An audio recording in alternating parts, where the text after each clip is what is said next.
हम राजस्थान को बहुत प्रेम करते हैं, बहुत प्रेम करते हैं। इसलिए उस भूमि को प्रणाम करते हैं क्योंकि वो शौर्य की भूमि है, वीरों की भूमि है और महाराणा प्रताप जैसे हीरों की भूमि है। और राजस्थान वही राजस्थान है और महाराणा प्रताप वही महाराणा प्रताप है। और राजस्थान वो उर्वरा भूमि है जहां के पुरुष तो वीर होते ही हैं, वहां तो घोड़ा चेतक भी वीर होता है। वहां के घोड़े वीर होते, और घोड़े तो छोड़ो, महाराणा प्रताप का एक हाथी था, हम अभी पूछ रहे थे, उसका नाम राम प्रसाद। उस हाथी का नाम राम प्रसाद था भैया जी, महाराणा प्रताप के हाथी का। जब धर्म विरोधी अकबर ने महाराणा प्रताप पर हमला किया, हाथी राम प्रसाद जिस हाथी का नाम था उसे बंधन में ले लिया। 1 महीने तक धर्म विरोधी के घर का जल नहीं पिया, प्राण भले ही त्याग दिया। 1 माह तक जहां के पशु पक्षी भी कट्टर सनातनी हैं, उसी राजस्थान की भूमि से हमारे बड़े ही लाडले संतों के बड़े ही लाडले ब्राह्मणों के प्रति बड़ी उदारता रखने वाले मेवाड़ के राजवंश महाराणा प्रताप के वंशज श्री लक्ष्यराज राजकुमार लक्ष्यराज सिंह जी भी आज आए हुए हैं। मुर्दा लोगों के अंदर होती है, जिंदा लोगों के अंदर निर्ममता होनी चाहिए। हम तो संतों के चरणों में बैठे हैं। मुझे महसूस कराइए कि हम लोग सब जिंदा दिली से जो है वो बागेश्वर धाम सरकार के चरणों में यहाँ पर उपस्थित हैं। और केवल यहाँ पर नहीं, प्रदेश को नहीं, देश को नहीं, पर दुनिया के अंदर आवाज उठाने के लिए आए कि हमारा सनातन धर्म जो है, हमारी युवा जो शक्ति यहाँ पर उपस्थित है वो पूरी तरीके से जाग चुकी है। हिंदुस्तान जो है, भारत देश जो है, केवल युवाओं का देश नहीं रहा, अब पूरी दुनिया को जगाने की तरफ बढ़ चुका है। और केवल हमारे संतों के आशीर्वाद की वजह से आज ये ताकत हमारे अंदर उपस्थित है। मैं मेवाड़ भूमि से आया हूं। सबसे पहले जो है बागेश्वर धाम सरकार के चरणों के अंदर हमारी 2 पंक्तियां जो वहां के वीर रस के कवि के द्वारा श्री पंडित नरेंद्र मिश्र के द्वारा जो लिखी गई है, वो आपके चरणों में जो है मैं सबसे पहले समर्पित करना चाहता हूं कि सूर्यवंशी न्यास का ये रश्मि रथ चलता रहेगा, सूर्यवंशी न्यास का ये रश्मि रथ चलता रहेगा, पीढ़ियों के रक्त में इसका सुयश चलता रहेगा। रीति रघुकुल की जो शिव से विरासत में मिली हो, आंधियों में वह दिया जलता रहा, जलता रहेगा।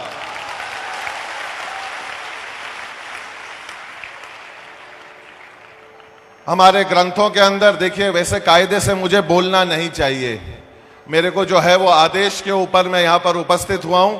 मुझे मेरी मर्यादा और मुझे मेरी संस्कृति के बारे में मुझे ध्यान है। सरकार का आदेश हुआ, इस वजह से मैं आप सभी के सामने उपस्थित हूं। मैं ये कहना चाहता हूं कि हमारे ग्रंथों ने, हमारे सारे संस्कारों ने हम लोगों को ये सिखाया है कि भगवान भी अगर साक्षात हमारे सामने अगर उपस्थित हों, हमारे माता पिता भी अगर हमारे सामने साक्षात उपस्थित हों, और हमारे गुरुजन भी अगर हमारे साक्षात जो है वो उपस्थित हों, तो निसंकोच सबसे पहले ये सर जो है वो जाकर जो है हमारे गुरुजनों के चरणों में जाकर झुकता है।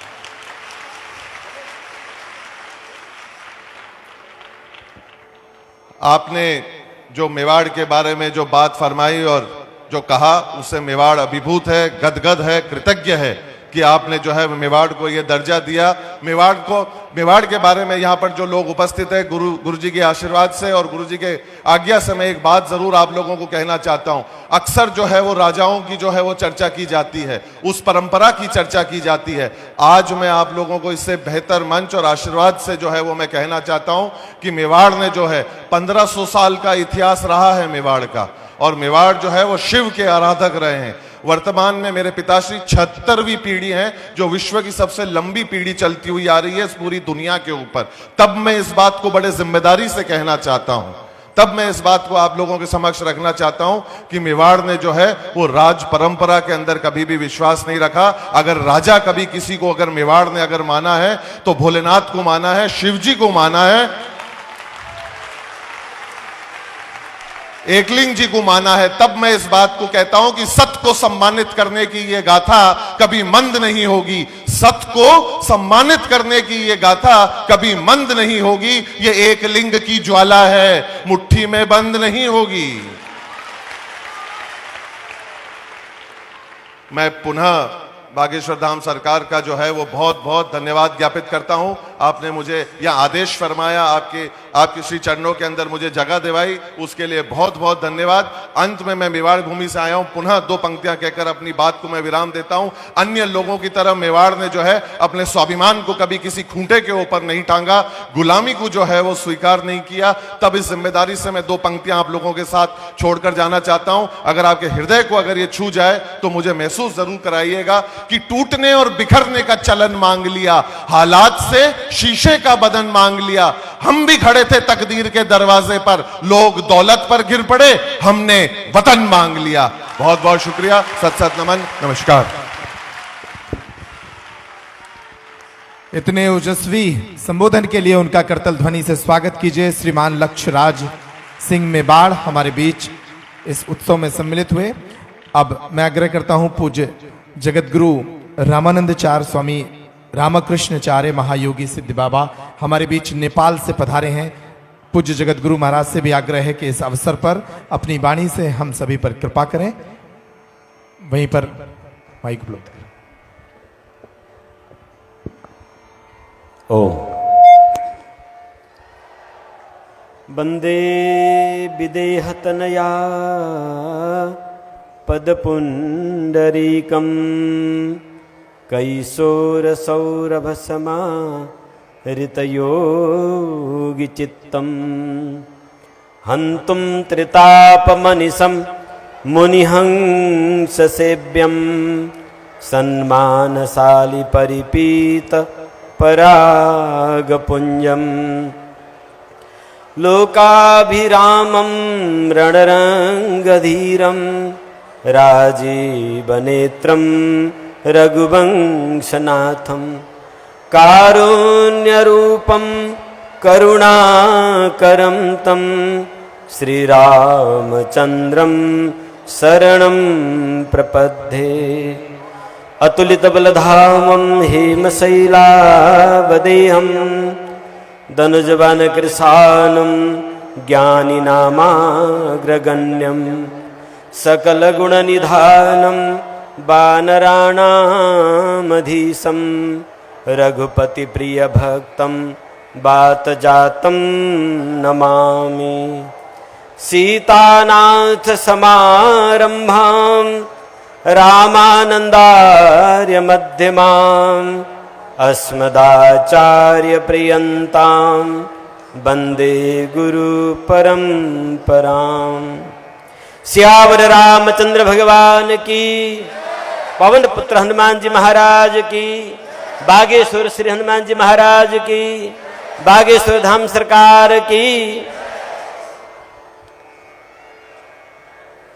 बागेश्वर हनुमान जी की पावन भूमि में श्री हनुमान जी की ही कृपा से नेपाल से मां भगवती जानकी माता की दिव्य आशीर्वाद के साथ यहाँ उपस्थित होने का सौभाग्य हमें प्राप्त हुआ। मेरे प्यारे अत्यंत आदरणीय बागेश्वर धाम सरकार श्री गुरु भाई जी को इस पावन बुंदेलखंडी महाकुंभ और अनाथ कन्याओं के, गरीब कन्याओं के विवाह महोत्सव के आयोजन और वैदिक सनातन हिंदू धर्म के पुरोधा आपको हार्दिक मंगलमय बधाई शुभकामना। व्यासासन में आसीन हमारे प्यारे इंद्रेश जी, जब आप छोटे थे तो आपके पिताजी एक बार हमसे बड़े प्रेम था अनुरोध किए कि इस बालक को आप क्या देखते हैं। वृंदावन की बातें 20 साल पहले की। हमने कहा ये आपके उत्तराधिकारी है, वही रूप इसमें रहेगा। और आज पूरे विश्व विख्यात हैं आप। आपके मुखार बिंद से जब श्रीमद् भागवत के सुंदर गान होता है तो हृदय भावुक गदगद हो जाता है। आपको बहुत बहुत मंगल कामना करता हूँ।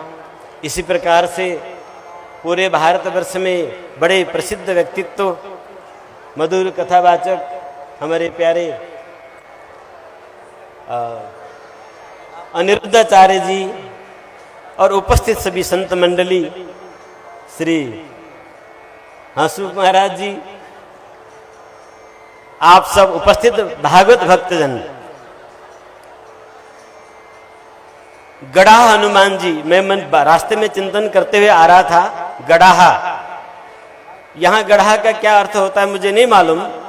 तो हम जो जानते हैं, गड़ाहा जो कारीगर होता है वो सुंदर मूर्ति गढ़ देता है, गढ़ना, आकृति गढ़ना। सन्यासी बाबा के पावन तप का प्रसाद स्वरूप आज इस पावन भक्तराज हरदोई,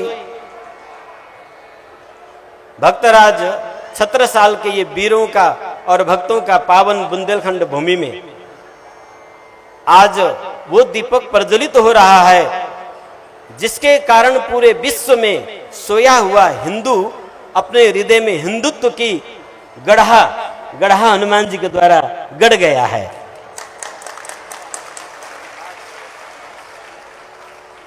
युगों युगों में ऐसे महापुरुषों का प्राकट्य होता है। आप हम सब भाग्यशाली हैं, प्रत्यक्ष 21वीं सदी में साक्षात हनुमान जी के कृपा स्वरूप हम बागेश्वर धाम सरकार को देख रहे हैं।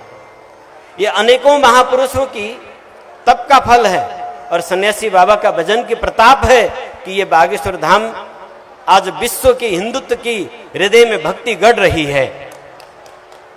और यहां से उठा हुआ हिंदुत्व की ये आवाज अब हिमालय से गूंजेगा।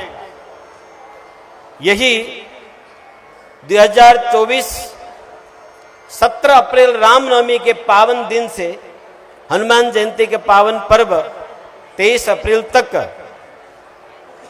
भगवान पशुपतिनाथ के पावन भूमि माता जानकी जी जिस भूमि मिट्टी से प्रकट हुई, जिस मिट्टी से शालिग्राम जी प्रकट होते हैं, जिन शालिग्राम के बिना हम हिंदुओं के हिंदुत्व नहीं रहता और सीता के बिना राम की उच्चारण नहीं हो सकता और बिना शिव के राम भक्ति प्राप्त नहीं होती, जहां के पहाड़ शिव जी के रूप में विराजमान हैं, ऐसे पावन देव भूमि भारतवर्ष के मुकुट भूमि नेपाल भूमि से अब ये श्री राम नाम की दिव्य गर्जना विश्व में गर्जमान होगा। इसका श्री गणेश हमारे पावन पूजनीय श्री बागेश्वर सरकार जी यही वैशाख अप्रैल 17 तारीख से बराहा क्षेत्र के पावन भूमि जहां से शुरू होगा। बराहा क्षेत्र वह भूमि है जहां से मानव सभ्यता का शुभारंभ हुआ। 1 अरब 95 करोड़ 81 लाख 125 वर्ष पहले भगवान बराह ने इस भूमि को उद्धार करके कुश नाम के मनु को उसी भूमि में प्रकट करके विश्व बराह संस्कृति का उदय हुआ था। सप्त कौशिकी के पावन भूमि ऋषि विश्वामित्र जी जहां उन्होंने ब्रह्म तारक को साक्षात्कार करके ब्रह्म ऋषि बने, उस पावन भूमि में आपका मंगलमय पदार्पण हो रहा है। बराह क्षेत्र की ओर से माता जानकी पशुपतिनाथ शालिग्राम की ओर से आप सबको सादर निमंत्रण नेपाल के पावन धरती में करता हूं। परम पूजनीय बागेश्वर धाम सरकार के साथ में आप सब पधारें और नेपाल हिंदू राष्ट्र था, है और सदा रहेगा। नेपाल को हिंदू राष्ट्र रहित करके भारतवर्ष को श्रीहीन करना चाहता है विधर्मिया। अब वो दिन समाप्त हो गए, क्योंकि बुंदेलखंड का वीर, भक्ति रस के चतुर और हनुमान जी के कृपा स्वरूप श्री बागेश्वर सरकार की पदार्पण उस भूमि में हो चुकी है। पुनः दोबारा आप पधारेंगे और हमें विश्वास है जिस प्रकार से आपने इस बुंदेलखंड के इस गड़ा हनुमान जी के चरणों से विश्व में हिंदू के अंदर हिंदुत्व जगाया, सोया हुआ हिंदू को जगाने वाला इस वीर महापुरुष को चरण में हम वंदन करते हुए आपको सादर आमंत्रित करते हैं। आप सब पधारें और आप सबको पधारना चाहिए, क्योंकि वैदिक भूमि है नेपाल। जब भारत से बहुत संख्या में मुक्तिनाथ, पशुपतिनाथ, जनकपुर धाम, हलेश्वर महादेव और बराह क्षेत्र का तीर्थ करने के लिए आप पधारेंगे तो वहां हिंदुत्व के अलावा दूसरा कोई नहीं रहेगा और हिंदुत्व जग जाएगा। हमें तीर्थों की यात्रा करना चाहिए। जिस प्रकार से आपको यहां आने से ये क्षेत्र पूरा विश्व में सबके लिए परम पूजनीय हो गया है, इसी प्रकार से आप नेपाल के पावन भूमि में तीर्थ यात्रा करने के लिए आप पधारें। आप सबका हम वह मंगल स्वागत करेंगे। इन्हीं शब्दों के साथ पुनः बागेश्वर धाम सरकार को उस पावन भूमि में हम मंगल स्वागत करने के लिए आतुर हैं। यही शब्दों के साथ आप सबको हार्दिक मंगलमय बधाई, शुभकामना। जय श्री राम। जय श्री राम। पूज्य महाराज श्री ने अपने आशीर्वचनों से हम पर कृपा की। हमारे बीच एक और विभूति श्री हसमुख बाबा विराजमान है। हम आग्रह करेंगे उनसे भी एक आशीर्वचन के लिए। हम तुम्हें चाहते हैं ऐसे, मरने वाला कोई जिंदगी चाहता हो जैसे, हम तुम्हें चाहते हैं ऐसे।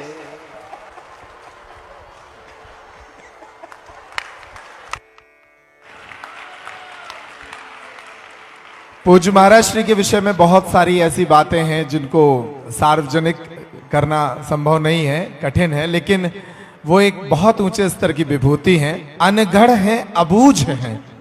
आपको कुछ बातें बता देते हैं। पूज्य महाराज श्री हसमुख बाबा पूरी दुनिया में यात्रा करते हैं, सिर्फ फ्लाइट से यात्रा करते हैं, इसलिए उन्हें फ्लाइट बाबा कहा जाता है।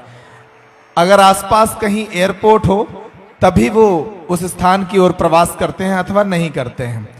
फ्लाइट से इतनी यात्राएं करने के लिए लक्ष्मी का प्रबंध कहां से हो रहा है किसी को पता नहीं। एक ही थैला है, उसमें 2 धोतियां हैं, एक धोती ऊपर पहनते हैं, एक नीचे पहनते हैं और सिर्फ पासपोर्ट है। इसके अलावा कोई दौलत नहीं, कोई संपत्ति नहीं, कोई आश्रम नहीं, साथ में कोई चेला शिष्य भी नहीं। एक जोड़ी वस्त्र और संपूर्ण विश्व की यात्रा करते हैं। अभी यहां है, हो सकता है कल स्विट्जरलैंड में हो।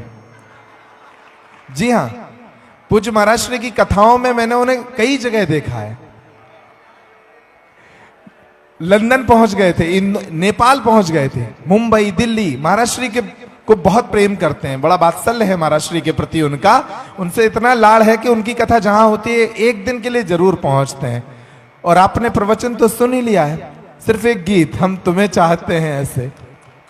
ये अनगढ़ और अबूझ जो हमारी संत परंपरा है उसके वाहक हैं। अभिनंदन उनका भी इस महोत्सव में। और अब पूज्य महाराज श्री भगवान कृष्ण की कथाओं को, किशोरी जी की चर्चा को विश्व विख्यात मंचों तक ले जाने वाले, उस चेतना का प्रचार करने में अग्रणी ऐसे आचार्य अनिरुद्धाचार्य महाराज जी से भी आग्रह है कि वो भी अपना आशीर्वचन हमें प्रदान करने की कृपा करें।